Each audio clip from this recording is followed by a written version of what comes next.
All right, the IRS expansion is 100% about going after middle-income America, gig economy workers, not wealthy Americans or corporations. And today we're going to prove that. They've been giving us a lot of lip service lately, but we've got the receipts and we're going to show them today. So first of all, as you may have heard, Democrat economic package, the Inflation Reduction Act of 2022, gives the IRS nearly $80 billion over the next 10 years to hire 87,000 new IRS agents. Now, many in the left media are cheering this on and saying, yay, farewell, years-long GOP effort to help the wealthy not pay taxes. This is a huge win. I'm seeing this all over social media, people saying this is going to finally go after corporations and wealthy Americans. Democrats have been promising this, and now they're living up to those promises. But let's go ahead and break down where that money is actually going, because many Americans I'm seeing on social media are saying, well, okay, they're getting $80 billion, but it's not really for enforcement. They're going to hire agents so that when we make phone calls, we get a live person faster, or we're going to get our tax returns quicker. This is going to be a good thing for the average American, that the IRS is going to modernize and expand, and it's going to be more user-friendly. I'm seeing that on social media and also just in the actual media. But let's look at the actual breakdown. Now, this right here comes from the Congressional Research Service, and they show where the money is specifically set to go. So if you look at this, the first category is enforcement, then operation support, then taxpayer services, then business systems, modernization of the business systems. And the yellow is what the IRS is spending right now, and the blue is what they're projected to spend once they get all of this money. Now, if you look at the business systems, you will see that the increase to modernize is $5 billion. So it's a 15% increase over what they're doing now. That amounts to $5 billion extra dollars. When you look at the taxpayer services, that would be you calling up and getting an actual live person. That is $3 billion extra dollars in that, in increasing that. That's only a 9% increase over what they've got now. Now, they do intend on doing about a 53% increase in operations support. So that's probably doing a lot of paperwork, a lot of really boring tax paperwork. That is an additional $25 billion. And enforcement, the actual agents that are going to shake us down, they're going to be increasing that budget by nearly 70%. So that's where the bulk of the money is going, 70% of it, $45 billion extra dollars in enforcement. That's the breakdown. So if anyone says, oh, no, this is just going to make it easier for you to get your tax return, and when you call the IRS, you're going to get a live human being. No, look, the bulk of this money is going towards enforcement. So they're going to shake down people. Now, they claim that they're going to be shaking down only the wealthiest Americans and corporations. Watch this. One more about the Inflation Reduction Act. Who around here decided that Americans were crying out for more interaction with the IRS? I don't understand your question. You have to say more. Do you think it's going to be popular when the 87,000 new employees hired by the IRS go around and start auditing people to pay for the Inflation Reduction Act? So it's very clear. The IRS commissioner was very clear on this. He said that on the record that it will only apply to those earning over $400,000. The commissioner said, and I quote, "These resources are absolutely not about increasing audit scrutiny on small businesses or middle-income Americans, as we have been planning our investment of these enforcement resources is designed around Treasury directive that audit rates will not rise relative to recent years for households making under $400,000. So this is focus on those who are corporate wealthy tax cheats that congressional Republicans wanted to defend. That's who they wanted to defend. They wanted to defend those corporate tax cheats. This is not about that. This is not about folks who make less than $400,000. So no new audits on anybody making under $400,000 a year? Very clear, no. Okay, so then Mike Crapo, the senator of Idaho, says prove it. He proposed an amendment. It's called the Crapo Amendment. It's prohibiting the use of additional IRS funding to audit taxpayers with taxable income under $400,000. So the senator says, all right, put your money where your mouth is. You guys claim up and down, you swear up and down, you promise that this will not increase the audit rate for people making under $400,000. That means, of course, there are people being audited now who make less than that. It's a certain rate, a certain percentage of the total audits is focused on people in that income bracket. What Mike Crapo said was, don't increase the rate. So obviously the population will increase, so the sheer number of those audits will go up as the population increases, but the rate should stay the same. You will not increase the rate of going after Americans making under $400,000. That was an amendment proposed to the legislation. It failed.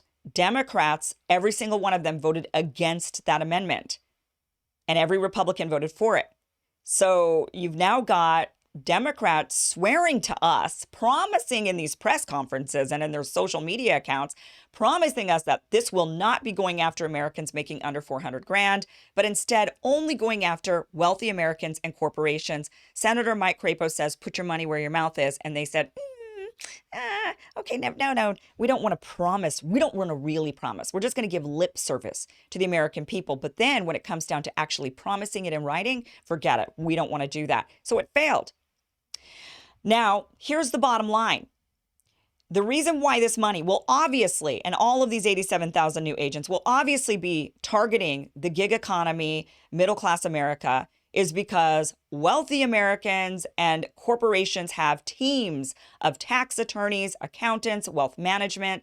They do their tax evasion legally. Everything they do is legal. That has been proven. ProPublica actually did an entire investigation on this. If you remember, the secret IRS files trove of never-before-seen records reveal how the wealthiest avoid income tax. And what they go on to say is, taken together, it demolishes the cornerstone myth of the American tax system, that everyone pays their fair share and the richest Americans pay the most. The IRS records show that the wealthiest can, perfectly legally, pay income taxes that are only a tiny fraction of the hundreds of millions, if not billions, their fortunes grow each year. They looked through and figured out how ProPublica obtained in this investigation a vast trove of IRS data on tax returns of thousands of the nation's wealthiest people, covering more than 15 years. They looked at the financial lives of American titans, it says here in their article, including Warren Buffett, Bill Gates, Rupert Murdoch, and Mark Zuckerberg. And it shows not just their income and taxes, but also their investments, stock trades, gambling winnings, and even the results of audits. And they found everything was legal. These guys are not paying their fair share, and it's because the system is rigged in their favor. That is also because most of the people in Congress, or many I should say, are extremely wealthy individuals themselves. Nancy Pelosi, Mitt Romney, the list goes on. Ultra wealthy Americans are running our government. So of course, they're giving us lip service by saying, we're going to hire all these new agents, but don't worry, they're going after corporations and wealthy Americans. Those ultra wealthy Americans sitting in Congress know that everything is being done legally. They know that these corporations and wealthy Americans are just using the system that was given to them. They're not cheating. They've been given an unfair hand. That is the reality of it. So if they really truly wanted to go after wealthy Americans and corporations, what they would do is change the tax law. That's what they would do.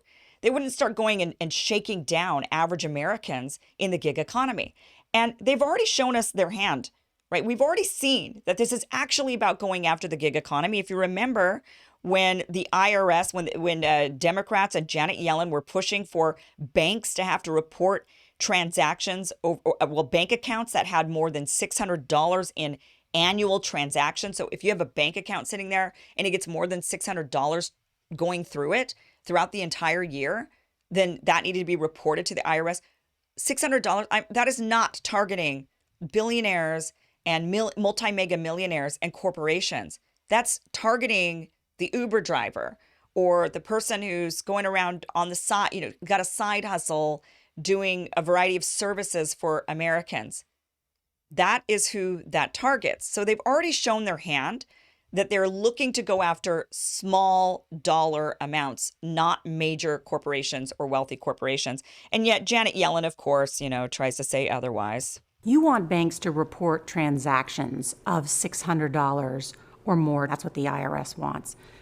Does this mean that the government is trying to peek into our pocketbooks if you want to look at $600 transactions? Absolutely not. I think this proposal has been seriously mischaracterized. The proposal involves no reporting of individual transactions of any individual. Look, the big picture is that we have a tax gap that over the next decade is estimated at $7 trillion, namely a shortfall in the amount that IRS is collecting due to a failure of individuals to report the income that they've earned. Okay, so that's the important key. The failure to report the income that they have earned, that is not wealthy Americans or corporations. They report all the income they earn, but they also just have a team of accountants and attorneys and wealth managers who are able to place their money and spend their money and invest their money in ways to where they don't have to pay the taxes. But they're actually reporting their taxes. They know better than to not. The people not reporting their taxes are people making money on the side hustle Americans, people that are hit by inflation, hit by the high cost of living, and they're just trying to survive. Those are the people getting hit. And they proved it when they tried to go after $600 bank accounts. And they proved it again in the so-called American Rescue Act that forces people now who use Venmo or Etsy or Airbnb or PayPal to report $600 in transactions. If you look at this here, this IRS targets your side hustle in a crackdown of transactions over $600. This was reported. This happened, by the way, back in January. That's when this started. So anybody making anything extra in 2022 needs to report it to the IRS. It says starting this month, users selling goods and services through popular sites as Venmo, Etsy, and Airbnb will begin receiving tax forms if they take a payment of more than $600. That's the unreported money they're talking about. They're talking about you going and offering a service because you've got a skill, you need to make some extra money, and you're going and you're offering your service. Maybe you're walking dogs, you're doing some hair, you're fixing some computers on the side, whatever it is you're doing, and you're collecting money from those people through Venmo. The government wants to know about your money. And they're calling it an American Rescue Plan. That was built into the American Rescue Plan. As they gave money to Americans saying, we're here to help you, they then said, but we're then going to squeeze you for this money back after we help you with it. And that's the rub. Same thing with this Inflation Reduction Act. Who's hurt by inflation? Middle-class America. And yet, who are they going to go after to pay for it? Middle-class America. That is the reality of it. They've shown their hand. They've shown every single thing they've done has been to squeeze the gig economy, not to go after wealthy millionaires, billionaires, and corporations. If they did, they would change the tax code. That is the reality of it. But they don't want to. They don't want to hurt themselves or their friends. And that is the world we're living in, unfortunately, in this very bought off, high government run by rich for the rich. That is what we're dealing with, unfortunately. The best we can hope for is maybe Republicans will go in, maybe, but they're also high net worth individuals going in there, and maybe when they get control, they will dismantle some of this. That is the most we can hope for, but probably not likely. Probably not likely. So, hate to report that kind of news, but thank you guys so much for watching. Please be sure to like, share, and subscribe so you never miss an episode, and I will see you guys again soon.